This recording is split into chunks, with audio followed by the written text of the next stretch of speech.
Hi ಎಲ್ಲರಿಗೂ ನಮಸ್ಕಾರ. ಇದು ಇವತ್ತಿನ ನೈಟ್ ಬ್ಲಾಗ್ ಆಗಿತ್ತು. ಶಾಪಿಂದ ಬಂದ ತಕ್ಷಣ ಹಸ್ಬೆಂಡ್ ಪಲಾವ್ ಮಾಡಲಿಕ್ಕೆ ಹೇಳಿದರು, ಹಾಗಾಗಿ ಸಿಂಪಲ್ಲಾಗಿ ಮಾಡಿದ್ರಾಯ್ತು ಅಂದ್ಕೊಂಡೆ. ಯಾಕಂದರೆ ಶಾಪಿಂದ ಬರೋದೇ ತುಂಬ ಟೈಮ್ ಆಗಿಬಿಟ್ಟಿತ್ತು, ಹಾಗಾಗಿ ಸಿಂಪಲ್ಲಾಗಿ ಮಾಡೋಣ ಅಂತ ಇರೋ ತರಕಾರಿನೆಲ್ಲ ಕಟ್ ಮಾಡಿಕೊಂಡು ಮಾಡ್ತಾಯಿದ್ದೆ. ಪಲಾವ್ ರೆಡಿ ಆಯಿತು, ಊಟ ಮಾಡೋಣ ಅಂತ ಅಂದ್ಕೊಂಡ್ವಿ. ನಾವೆಲ್ಲ ಊಟ ಮಾಡಿದ್ವಿ, ಬಟ್ ಅವಳು ಯಾಕೋ ಊಟ ಮಾಡ್ತಾಳೆ. ಇತ್ತೀಚೆಗೆ ಯಾಕೋ ಊಟ ಕಮ್ಮಿ ಆಗಿದೆ ಅವಳಿಗೆ, ಯಾಕೆ ಅಂತ ಗೊತ್ತಿಲ್ಲ. ಪಾಪ ಒತ್ತಾಯ ಮಾಡೋದಕ್ಕೆ ಒಂದು ತುತ್ತು ತಿಂತಾ ಇದ್ದಾಳೆ ಅವಳಷ್ಟೇ.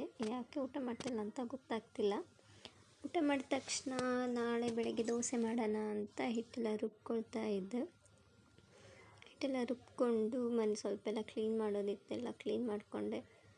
ಕ್ಲೀನ್ ಮಾಡೋದಕ್ಕೆ ಕಷ್ಟ ಎಲ್ಲ ಕ್ಲೀನ್ ಮಾಡಿಕೊಂಡು, ಪಾತ್ರೆ ಸ್ವಲ್ಪ ಇತ್ತು, ಪಾತ್ರೆ ಎಲ್ಲ ತೊಳ್ಕೊಂಡು, ನಾನು ಡೈಲಿ ರಾತ್ರಿನೇ ನಾನು ಪಾತ್ರೆ ತೊಳೆಯೋದು. ಪಾತ್ರೆ ತೊಳ್ಕೊಂಡು ಗ್ಯಾಸ್ ಕಟ್ಟಿ ಎಲ್ಲ ಕ್ಲೀನ್ ಮಾಡಿಕೊಂಡು ಅದನ್ನು ನೋಡೋದೇ ಒಂಥರ ಖುಷಿ ಆಗುತ್ತೆ. ಬೆಳಗ್ಗೆ ಎದ್ದ ತಕ್ಷಣ ಈ ಥರ ಕ್ಲೀನ್ ಇರೋದನ್ನು ನೋಡಿದರೆ ಮೂಡ್ ಫ್ರೆಶ್ ಅನಿಸುತ್ತೆ, ಇಲ್ಲಾಂದರೆ ಒಂಥರ ಕಿರಿಕಿರಿ ಅನಿಸುತ್ತೆ ನನಗೆ. ಹಾಗಾಗಿ ನಾನು ನೈಟೇ ಕ್ಲೀನೆಲ್ಲ ಮಾಡ್ಕೊಂಡು ಇಟ್ಕೊಳ್ತೇನೆ.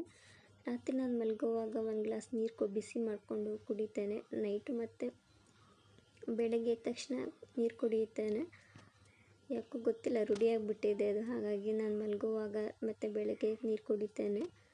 ಇದು ಇವತ್ತಿನ ನೈಟ್ ಬ್ಲಾಗ್ ಆಗಿತ್ತು. ಶುಭೋದಯ ಎಲ್ಲರಿಗೂ. ನೆಕ್ಸ್ಟ್ ಬ್ಲಾಗಲ್ಲಿ ಸಿಗ್ತೇನೆ. ಬಾಯ್.